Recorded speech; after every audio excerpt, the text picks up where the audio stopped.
Let's talk about the Dodd-Frank Act, specifically Section 1071.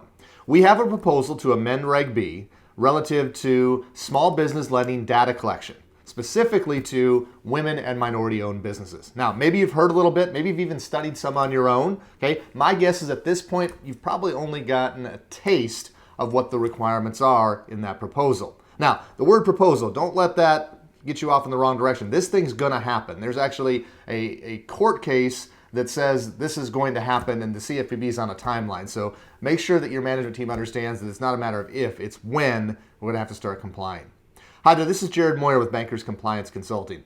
One of the things that I want to share with you is a solution that our team has put together to help you advance your knowledge and education with respect to these requirements. Okay, we've done an overview webinar. We did a 1-hour version to give you a taste, a flavor of what's going on. I've had many of you reach out and say, I want more, I'm hungry for more, my team wants to know more about this rule. We want some in-the-weeds information. Well, that's just what we're going to be bringing to you. We put together a 2-hour deep dive presentation on the small business lending data collection requirements that are brought to us from that Dodd-Frank Act Section 1071. One of the areas that we're going to be digging into deeper is the women and minority-owned business data collection requirements as far as the questions, and then the ethnicity, race, and sex.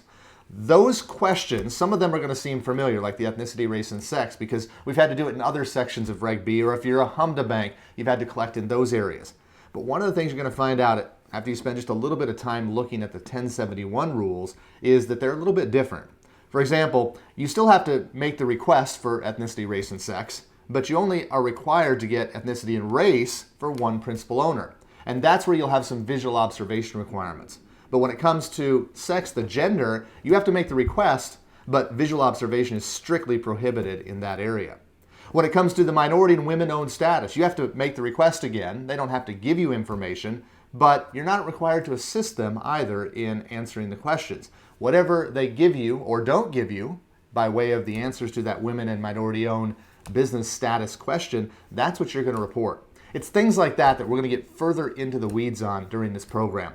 I'd love for you to get your team registered. Remember, one ticket gets your whole team in, and we'll tackle these changes together. I hope to see you there.